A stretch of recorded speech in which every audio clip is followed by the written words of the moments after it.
Hello YouTube.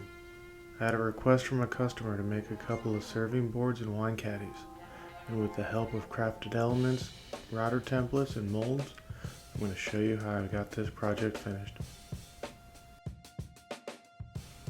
At the table saw, I cut down some walnut to fit into the molds, trying some 45-degree angles for a little different shape on this one. I have two crafted element silicone molds that I'm going to prep for the pour. First, I clean out all the debris with a vacuum, make sure there's nothing floating around in there, and then I apply a non-silicone based mold release. The parts are cut and the molds are prepped. Now it's time to arrange the pieces and weigh them down so when I pour the epoxy in, they don't float. I mix up some super clear liquid glass. This epoxy is supposed to be poured in a 2-to-1 ratio. So I'm using the graduated markers on the cylinder and double checking with the scale to make sure I have my ratio correct. Once I mix it up, I'm going to separate a little bit of this epoxy into a side container because these projects require two different colors. So in a smaller container, I'm going to mix up my white epoxy. I'm going to stir vigorously to make sure the epoxy and the white pigment are mixed thoroughly. And then we pour. A small amount goes to fill that knot hole, and the rest goes to be level with the walnut. In the larger container, I mix in this eye candy silver pigment. Using a drill with this paddle mixer, I ensure that the pigment and the epoxy are mixed thoroughly and there are no clumps left. And then we pour. I'm going for the epoxy to be just higher than the walnut. I want to preserve the thickness of the walnut, and I can use the drum sander later to bring the epoxy level down to the walnut. Here I'm mixing in some swirls to try to add a little contrast and design in the epoxy.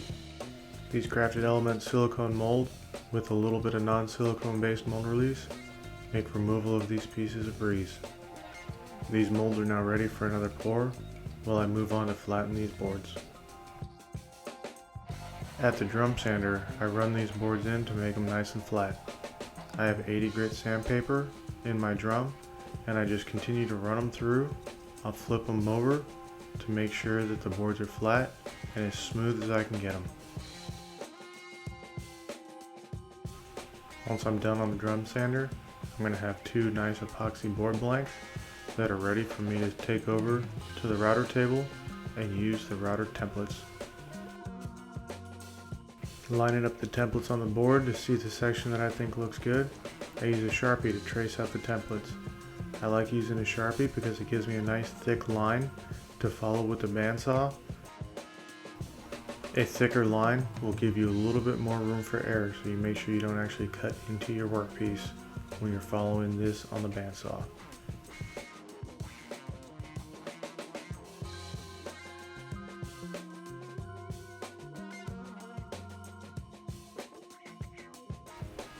I start removing the waste on the bandsaw, just following outside my lines.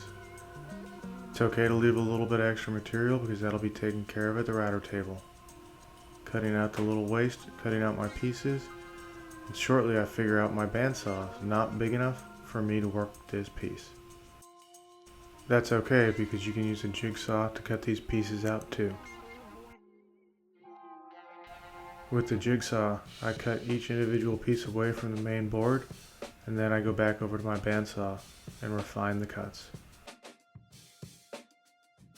You can see here that the bandsaw is definitely cleaner and gives you a more precise cut than the jigsaw, but both tools will work for this project.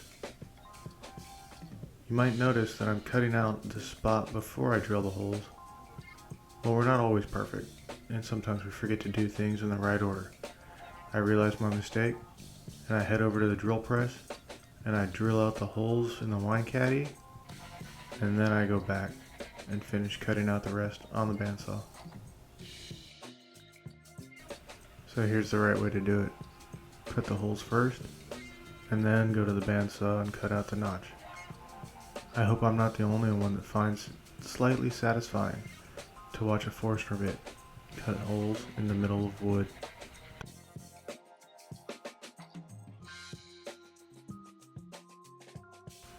Now it's time to finish removing any waste on the bandsaw.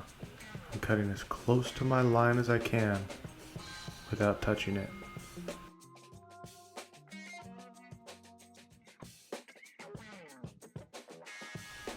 Now these pieces are ready for the router templates. You can see I'm right up against the line. And the router template's going to take care of all those jagged lines and leave you with a nice clean finish. I'm going to use some double stick tape to hold the acrylic templates down to the workpieces. Just make sure you press them on tightly so that the templates stay in place during the routing process.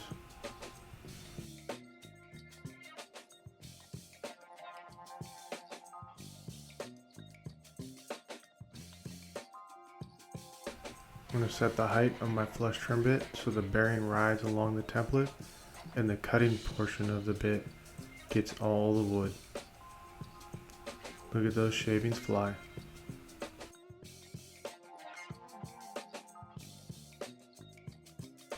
Take your time taking light passes so you don't run the risk of getting any kickback and injuring yourself or ruining your workpiece.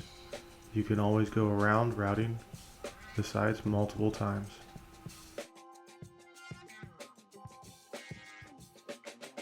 Let's just take a moment to enjoy some routing action.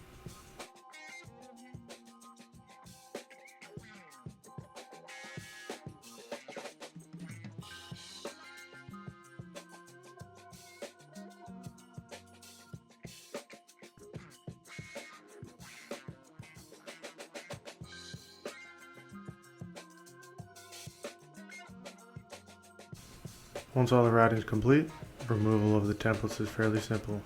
Just get a putty knife in between the two pieces and separate them, and then just remove the double stick tape. Your templates are now ready for your next project, and your work pieces are ready for the final steps.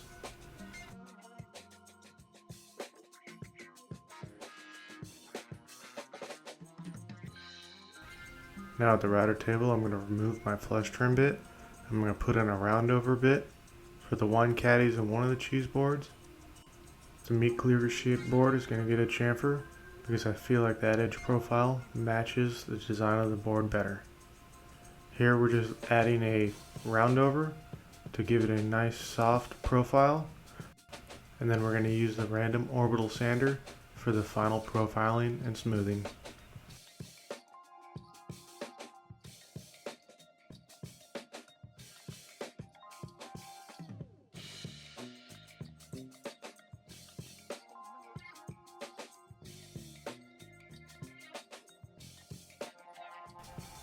And now it's time to sand.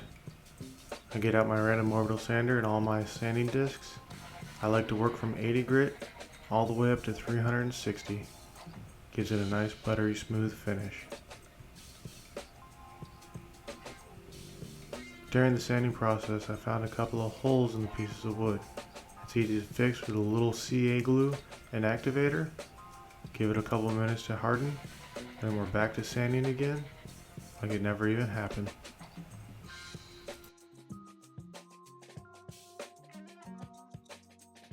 Before I sand with my final grit, I'll wet the pieces down with water. This does two things. It raises the grain on the walnut and allows me to sand that down smooth. It also helps me remove any epoxy dust that might be left over that didn't get picked up by the dust collection of the sander. This process just gives you the smoothest finish possible on both the walnut and the epoxy.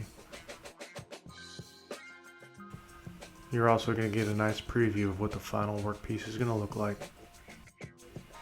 Then the final sanding with 360 grit. All I'm doing is knocking down the wood grain and ensuring that the epoxy is smooth. Don't forget, you're going to have to hand sand those areas that your random orbital sander can't reach. And now it's time to add my finish. For this project, I'm going to use walrus oil furniture finish. I'm going to apply a nice thick coat. I'm going to let it sit overnight. I'm going to wipe off the excess and then give it a couple more days to cure before I deliver to the customer. I just love how the walnut and the wood grain pop on these pieces. And there you go, the final product. I love the walnut and the epoxy. and I think they turned out great. I'd like to thank Crafted Elements for working with me on this project. And if you'd like to see more of my work, you can check me out at MakerDan Builds on either Instagram or TikTok. I hope to produce more videos in the future.